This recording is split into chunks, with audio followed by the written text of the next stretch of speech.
আল্লাহ তাআলা মুসা আলাইহিস সালামকে বললেন, মুসা তুমি যে বলছো তুমি জ্ঞানী, না তুমি জ্ঞানী না, তোমার চেয়ে বড় জ্ঞানী আছে। মুসা আলাইহিস সালাম বলে, তাই নাকি? আমার চেয়ে বড় জ্ঞানী কে? রাসূল সাল্লাল্লাহু আলাইহি ওয়াসাল্লাম বলেছিলেন, ইস আমার ভাই মুসা যদি আরেকটু ধৈর্য ধরতো তাহলে আরো কিছু অজানা তথ্য আমরা জানতে পারতাম।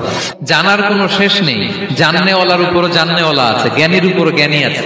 আপনি কিছু জেনেই মনে করবেন না আমি সব জানি। কোরআন হাদিস পড়লেই আপনি জ্ঞানী হয়ে যান। এটা কোরআন হাদিস পড়তে হয়, এটা ডাইজেস্ট করতে হয়, এটার উপর আমল করতে হয়। এই জ্ঞান অর্জন শেষে এরপরে আল্লাহর প্রিয় বান্দাদেরকে আল্লাহ অন্তরে ইলমের নূর দেন, ইলহাম দেন। That is the knowledge, that is the pure knowledge.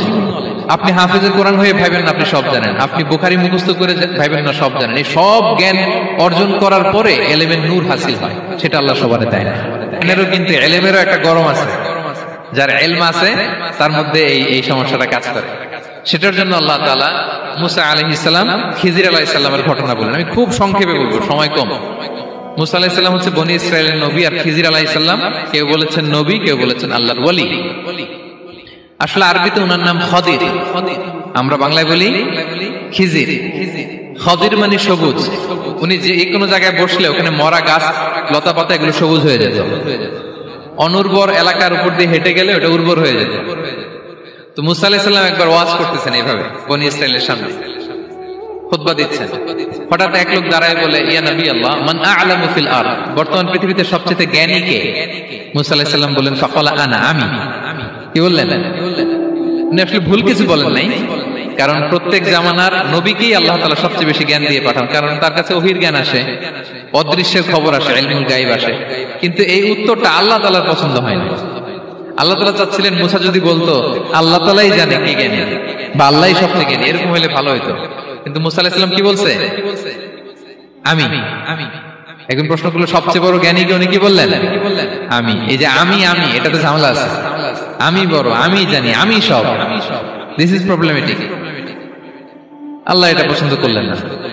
আল্লাহ তাআলা মুসা আলাইহিস সালামকে বললেন, মুসা তুমি যে বলছো তুমি জ্ঞানী, না তুমি জ্ঞানী না, তোমার চেয়ে বড় জ্ঞানী আছে। মুসা আলাইহিস সালাম বলে, তাই নাকি? আমার চেয়ে বড় জ্ঞানী কে? তো আল্লাহ তাআলা বললেন, ইযহাব ইলা মাজমাইল বাহরাইন, দুই সাগর বা দুই নদীর মিলনস্থলে যাও, ওখানে আমার এক বান্দা আছে তোমার চেয়েও জ্ঞানী। মুসা আলাইহিস সালাম বললেন, তাই নাকি?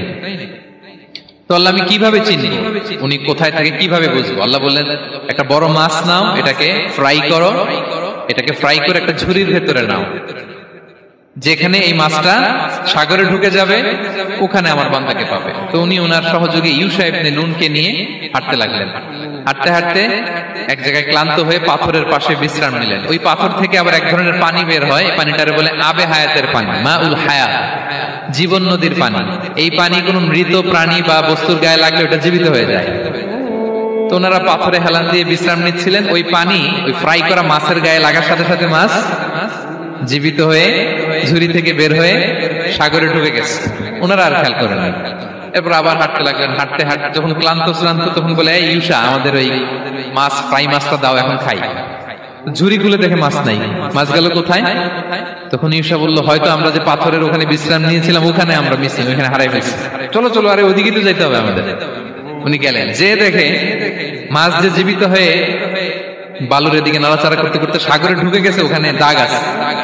মুসা আলাইহিস সালাম ঢুকলেন সুড়ঙ্গ, ঢুকে দেখে চাদর গায়ে দিয়ে এক লোক শুয়ে আছে। সালাম দিলেন, আসসালামু আলাইকুম। ওই লোক চাদর আর সরায় না, ভিতর থেকে বলতেছে, ওয়ালাইকুম আসসালাম। তো চাদরের ভিতর থেকে উনি বলে, মানান, তুমি কে? মুসা আলাইহিস সালাম বললেন, আনা মুসা, আমি মুসা। উনি বলেন, মুসা বনি ইসরাইল, বনি ইসরাইলের মুসা? বললেন, হ্যাঁ। কেন এসেছো? এবার চাদর খুললেন। বলতেছে, আপনার কাছ থেকে কিছু শিখতে আসছি। আল্লাহ বলছে, আপনি নাকি সবচেয়ে বড় জ্ঞানী। আমি ভুল করে বলে ফেলছিলাম আমি। আল্লাহ বলছেন যে আপনি নাকি জ্ঞানী। বলতেছে, না, তুমি আমার জ্ঞান নিতে পারবে না, ওই ধৈর্য শক্তি তোমার নাই। মুসা আলাইহিস সালাম বললেন যে, আপনি যে কোনো শর্তে আমাকে একটু রাখেন কয়েকদিন, আপনার সাথে আমি রাজি। বললেন, না, তুমি পারবে না। মুসা আলাইহিস সালাম জোর করতে লাগলেন। অবশেষে খিজির আলাইহিস সালাম রাজি হলেন। বললেন, শর্ত হচ্ছে